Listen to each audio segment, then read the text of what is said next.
आपके घर में एक नन्ही बिटिया ने जन्म लिया है और आप अपनी बेटी के भविष्य के लिए जैसे पढ़ाई, उच्च शिक्षा एवं शादी आदि के लिए चिंतित हैं, तो केंद्र सरकार द्वारा सुकन्या समृद्धि योजना को इसी उद्देश्य से बनाया गया है।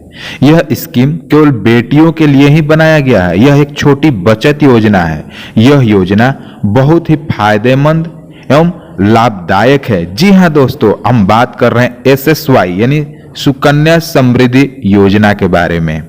यह योजना सरकार द्वारा 2015 में शुरू की गई है। इस योजना का मुख्य उद्देश्य देश की बेटियों का भविष्य सुरक्षित करना है। इस योजना का खाता परिवार का कोई भी सदस्य जैसे माता पिता आदि खुलवा सकते हैं। योजना के तहत केवल बेटियों का खाता खोला जाता है। आप सुकन्या समृद्धि योजना का खाता अपने किसी भी नजदीकी पोस्ट ऑफिस या अधिकृत बैंक में जाकर खुलवा सकते हैं।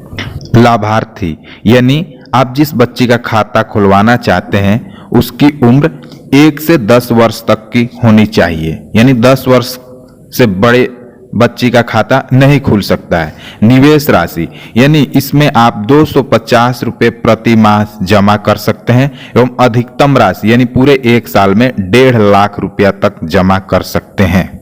परिवार में 2 बेटियों से ज्यादा का खाता नहीं खुल सकता, यानी आप अपने 2 बच्चियों का ही खाता खुलवा सकते हैं। इस स्कीम में कुल 14 वर्ष तक प्रीमियम राशि जमा करनी होती है, जिसकी परिपक्वता अवधि 21 वर्ष है। बालिका को 18 वर्ष पूरे होने पर उसकी उच्च शिक्षा की पढ़ाई हेतु 50% राशि निकालने का भी विकल्प है।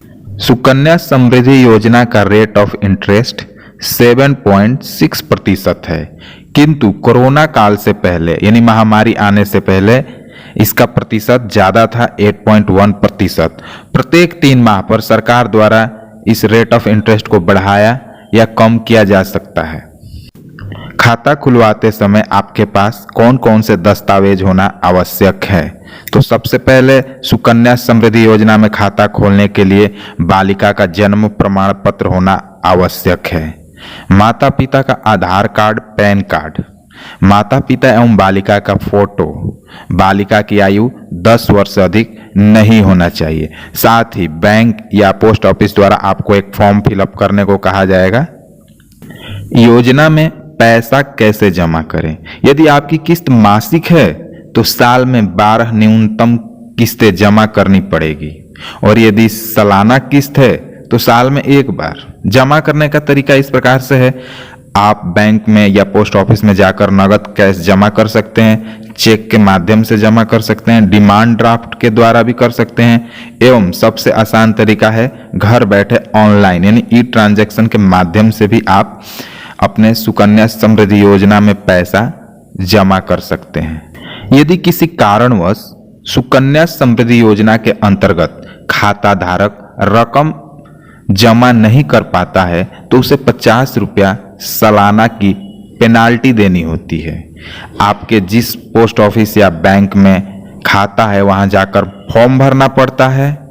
साथ ही साथ न्यूनतम राशि का भुगतान करना होता है। यदि आपका सालाना पेमेंट 1000 रुपया है तो 2 साल का 2000 तथा 50-50 रुपया करके 2 बार का 100 रुपया यानी कुल 2100 रुपया आपको जमा करना होगा, तब जाकर आपका खाता रेगुलर होगा। यदि पेनाल्टी नहीं चुकाई तो सुकन्या समृद्धि योजना खाता में सेविंग अकाउंट के बराबर ब्याज दर मिलेगा, जो कि वर्तमान में 4% है।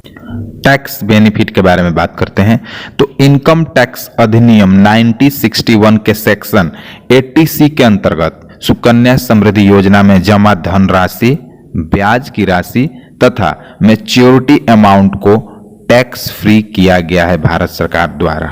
आप ये जानना चाहते हैं कि आप जो राशि जमा कर रहे हैं वो 21 साल बाद कितना होगा, तो इसके लिए आप प्ले स्टोर से सुकन्या समृद्धि योजना कैलकुलेटर डाउनलोड करके अपना चेक कर सकते हैं कि आप कितना अमाउंट जमा कर रहे हैं और वो लास्ट में 21 साल बाद कितना मिलेगा। तो दोस्तों, जिन्होंने अभी तक अपनी बेटियों के लिए खाता नहीं खुलवाया है वो जल्द से जल्द सुकन्या समृद्धि योजना में खाता खुलवा लें।